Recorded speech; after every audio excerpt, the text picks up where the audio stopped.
Assalamu alaikum students, I am Muhammad Amir and today we will discuss theorem number 3. If a transversal intersect two coplanar lines which that the pairs of alternate angles are congruent, then the lines are parallel.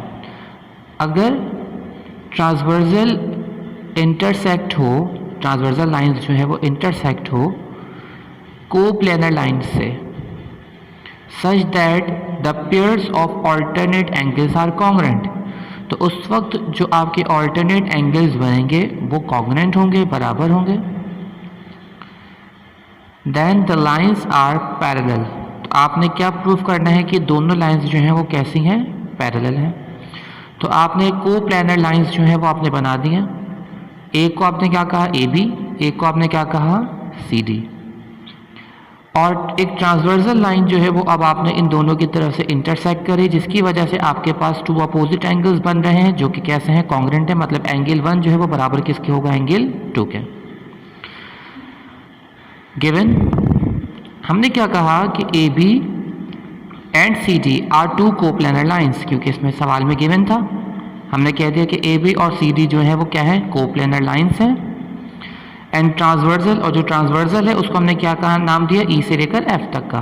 तो E F cut then at point P, और ये जो आपके पास line है ये cut कर रही है एट पॉइंट पी पर at point Q respectively, such that major angle A is equal to major angle B, pairs of alternate angles.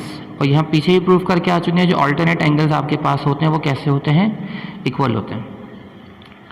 तो अब हमें क्या करना है, यहाँ पर प्रूफ करना है. और हमें प्रूफ क्या करना है, हमें ये प्रूफ करना है कि आपके पास ए बी और सी डी जो आपके पास लाइंस हैं वो कैसी हैं, वो पैरेलल हैं. ये अब आपने क्या करना है, प्रूफ करना है. अच्छा, इसको प्रूफ करने के लिए अब आपने क्या करा है, एक अजम्पशन की है. अजम्पशन क्या की है कि अगर ए बी और C D are not parallel, कि अगर ए बी और सी डी पैरेलल नहीं है, that being coplanar they will meet at a point. तो फिर अगर ये दोनों लाइंस जो है वो पैरेलल नहीं है तो ये यकीनन कहीं ना कहीं जाके क्या करेंगी, मीट करेंगी, मिलेंगी. तो अगर हम इसे ये साबित कर दें कि ये लाइंस एक दूसरे के साथ मीट नहीं कर रही हैं, मिल नहीं रही हैं, तो फिर हम ये आराम से प्रूफ कर देंगे जब ये लाइंस मिल नहीं रही हैं तो फिर ये लाइंस क्या होंगी, पैरेलल होंगी, क्योंकि पैरेलल लाइंस जो होती हैं वो एक दूसरे के साथ मीट नहीं करती. और अगर वो पैरेलल नहीं होती तो वो कहीं ना कहीं जाकर पॉइंट जो है, वो जो लाइन जो है वो किसी पॉइंट पर इंटरसेक्ट करेगा. अब हमने क्या करा, स्टेटमेंट दिया और रीज़न दिया. अब वही चीज़, पहले हमने एक ट्रायंगल लिया, अब हमने एक और अजम्पशंस के जो हमने अजम्पशन की है उसको लेते हुए हमने एक और ट्रायंगल बनाया. उस ट्रायंगल को हमने क्या करा, एक जो डी लाइन है उसको हमने आगे की तरफ बढ़ा दिया, और वो लाइन जो आपके पास ए बी जो लाइन थी हमने कह दिया कि वो लाइन जो है अब आपके पास इस तरीके से आ रही है और एक पॉइंट आर पर जो है वो इंटरसेक्ट हो रही है. तो एक आपके पास ट्रायंगल बन गया, उस ट्रायंगल का नाम क्या है, पी क्यू आर. तो यहाँ पर उसी ट्रायंगल की बात हुई है कि ट्रायंगल पी क्यू आर जो अब आपने ट्रायंगल लिया, तो अब ये देखें पी क्यू आर के तहत अगर आप ये वाले ट्रायंगल ले रहे हैं तो मेजर एंगल ए क्या मेजर एंगल बी के बराबर होगा, नहीं, क्योंकि मेजर एंगल बी का जो एंगल है वो इंटीरियर एंगल है और मेजर एंगल 1 जो हो गया वो अब इस ट्रायंगल की वजह से एक्सटीरियर एंगल बन गया. अब जब ये एक्सटीरियर एंगल बन गया तो एक्सटीरियर एंगल जो होता है वो क्या होता है, major angle 1 is exterior and 2 is interior opposite. ये तो आपको पता ही है, तो बाय डेफिनेशन ये आपने बता दिया. और हमें पता है कि एक्सटीरियर एंगल जो होता है वो इंटीरियर एंगल से बढ़ा होता है बाय थ्योरम 2. हम ये थ्योरम 2 में प्रूफ करके आ चुके हैं कि मेजर एंगल ए मतलब एक्सटीरियर एंगल जो है is greater than interior angle, और हमने आगे रीज़न दे दिया थ्योरम नंबर 2. अगर दोनों एंगल्स इक्वल नहीं है, लेकिन हमें पता है और ये गिवन है सवाल के अंदर कि मेजर एंगल 1 जो है वो बराबर किसके, मेजर एंगल 2 के, जो कि मैं गिवन के अंदर दिया हुआ है. तो अब स्टेटमेंट 2 और 3 एक साथ इक्वल नहीं हो सकते, तो ये चीज़ लिखी हुई statement 2 and 3 can not be true simultaneously, कि एंगल 2 और एंगल 3, स्टेटमेंट 2 और स्टेटमेंट 3 जो है वो एक साथ ट्रू नहीं हो सकते। या तो मेजर एंगल 1 जो है वो मेजर एंगल 2 से बड़ा है अगर वो इंटीरियर और एक्सटीरियर एंगल है, या फिर आपके पास जो है मेजर एंगल 1 जो है वो बराबर है किसके, मेजर एंगल 2 के। तो क्योंकि हमें सवाल के अंदर गिवन है कि मेजर एंगल 1 बराबर है मेजर एंगल 2 के, तो हम उसे कंसीडर करेंगे। तो हमने कहा कि major angle 1 is equal to major angle 2 is true. तो हमने कहा कि दोनों एंगल एक दूसरे के इक्वल हैं, it's means that our assumption is wrong, हमारी अजम्पशंस जो हैं वो कैसी है, रॉन्ग है, जो हमने अज्यूम किया था वो गलत है। जब वो गलत है तो इट्स मीन्स दैट कि ए बी और सी डी जो है वो एक दूसरे को इंटरसेक्ट नहीं कर रहे। जब एक दूसरे को इंटरसेक्ट नहीं कर रहे तो both lines are parallel because they are coplanar and don't intersect, क्योंकि दोनों लाइन इंटरसेक्ट नहीं कर रही हैं, ये हमने ऊपर प्रूफ कर दिया। तो इट्स मीन्स दैट कि both lines are parallel. Okay students, अब थ्योरम नंबर 4 स्टार्ट करेंगे जो कन्वर्ज है बिल्कुल थ्योरम नंबर 3 का। सवाल आपके पास कि if the transversal intersects are parallel lines, अब दो लाइंस आपके पास जो हैं वो ट्रांसवर्सल इंटरसेक्ट हो रही हैं पैरेलल लाइन से। The alternate angles are formed are congruent, तो ये जो ऑल्टरनेट एंगल्स बन रहे हैं ये ऑल्टरनेट एंगल्स जो हैं वो आपके कैसे होने चाहिए, कॉन्ग्रेंट होने चाहिए। अब आपने ये प्रूफ करना है, वहाँ पे ये चीज़ गिवन में थी कि आपके पास जो है ऑल्टरनेट एंगल्स जो है वो एक दूसरे के इक्वल है, और यहाँ पर आपने इन दोनों एंगल्स को क्या करना है, प्रूफ करना है। तो हमने क्या करा, एक दो पैरेलल लाइन्स हमने बना ली, एक ट्रांसवर्सल लाइन्स हमने इंटरसेक्ट करा दी जो एन से रिप्रेजेंट कर रही है, इसको हमने एल से किया, इसको हमने एम से किया, और यहाँ पर हमने ऑल्टरनेट एंगल्स बना दी क्योंकि ऑल्टरनेट एंगल्स यहाँ पे फॉर्म्ड हो जाएंगे। तो एंगल 1 जो है वो एंगल 3 का अपोजिट एंगल्स है, और एंगल 2 जो है वो एंगल 4 का अपोजिट एंगल्स है, और हमें इन दोनों अपोजिट एंगल्स को एक दूसरे क्या करना है, इक्वल लेकर आना है। तो गिवन के अंदर हमारे पास क्या है, L is parallel to M, ये लाइन्स जो वो डिनोट करती है पैरेलल को। तो एल जो है वो पैरेलल है किसके, एम के, and line N intersect them, और एन जो है वो क्या कर रही है, इंटरसेक्ट कर रही है दोनों को at point A and B, कब, ए और बी पर रिस्पेक्टिवली। सो प्रूव दैट, साबित करो कि major angle 1 is equal to major angle 3 and major angle 2 is equal to major angle 4।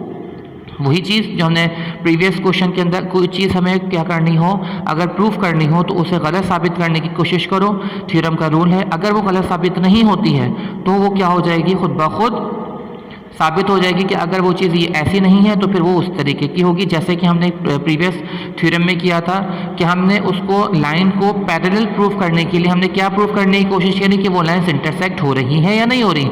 अगर वो लाइन्स इंटरसेक्ट नहीं हो रही थी तो इट्स मीन्स दैट कि वो लाइन्स कैसी हैं, पैरेलल हैं। अब इसी तरीके से हम क्या करेंगे, सपोज क्या कि मेजर एंगल 1 जो है is not equal to major angle 3, कि मेजर एंगल 1 जो है मेजर एंगल 3 के बराबर नहीं है, बट मेजर एंगल 1 जो है वो बराबर किसके, मेजर एंगल ए बी और सी के। अब यहाँ पर हमने एक और लाइन बना दी है एंगल, जिसको हमने क्या नाम दिया, सी का नाम दिया। अब देखो जैसे ही हमने ये लाइन यहाँ पे बनाई तो ये जो एंगल था 3 का जो एंगल था वो कम हो गया, क्योंकि यहाँ से आपका एंगल जो था वो पूरा कंप्लीट नहीं हो रहा। तो अब हम ये कह रहे हैं कि मेजर एंगल 1 जो है वो बराबर किसके, ए बी और सी, मतलब ऊपर वाला जो एंगल है इसके बराबर है, जो नीचे छोटा सा एंगल आ रहा है तो ये कम हो गया, तो ये इसके बराबर नहीं है, बल्कि अब ये किसके बराबर है, 1 ए बी और सी के। ये हमने क्या करा, प्रूफ करने के लिए हमने ये अजम्पशन करी है।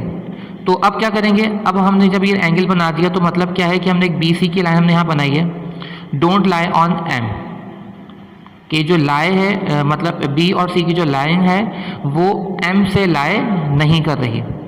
तो अब आपके पास क्या होंगे, इसके स्टेटमेंट होंगे और कुछ रीजंस होंगे, स्टेटमेंट और रीजन हम देंगे। तो हमने कहा कि मेजर एंगल 1 जो है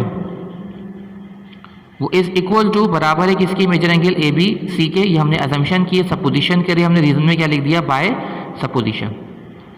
ओके, अब हमने कर दिया अगर ये दोनों लाइंस एक दूसरे के इक्वल हैं तो इट्स मीन्स दैट कि एल और ये जो बी सी की लाइन है ये एक दूसरे की क्या होगी, पैरेलल होगी।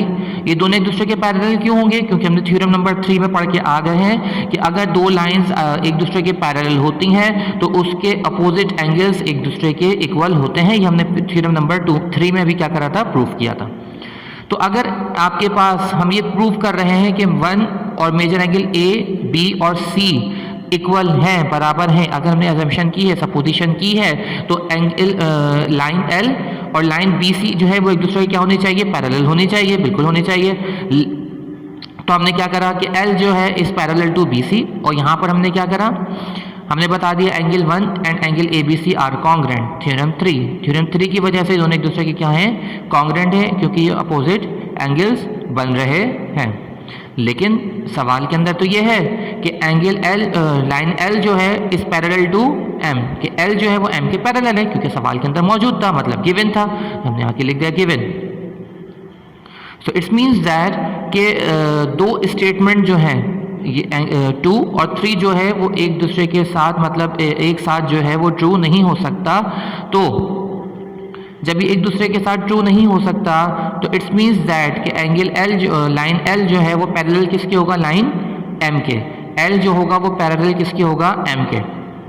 जब एल और एम जो है वो एक दूसरे के पैरेलल हैं तो एंगल 1 जो है वो बराबर किसके हो जाएगा? एंगल 3 के। अभी देखें यहाँ पे पूरा वही सब कुछ लिखा हुआ है। L is parallel to two intersecting lines M and BC which is impossible। जब L और M एक दूसरे के पैरेलल हैं तो BC जो है वो उसके पैरेलल नहीं हो सकता, ये पॉसिबल नहीं है, क्योंकि ये लाइन जो है वो कहाँ से बन रही है? B से बन रही है, और B जो है वो किसका पॉइंट है? M का पॉइंट है। जब ये M का पॉइंट हो गया तो ये मतलब ये इसको इंटरसेक्ट कर रहा है, तो कहीं ना कहीं जाके L को भी इंटरसेक्ट करेगा, क्योंकि पैरेलल लाइन कभी भी इंटरसेक्ट नहीं करती। तो पता चल गया कि एंगल 1 जो है वो बराबर किसके? एंगल 3 के। तो सिमिलरली एंगल 2 जो है वो बराबर किसके होगा? एंगल 4 के। अब हमने यहाँ पर क्या करा? उसको कर दिया कि हमारी अजम्पशंस, अब आप इतना बड़ा चौड़ा ना लिखें तब भी कोई मसला नहीं, आप लिख दें आवर अजम्पशन इज रॉन्ग। बस यहाँ पे हमारी अजम्पशन जो थी वो क्या थी? रॉन्ग थी। और नीचे आपने क्या लिखते? By the above process.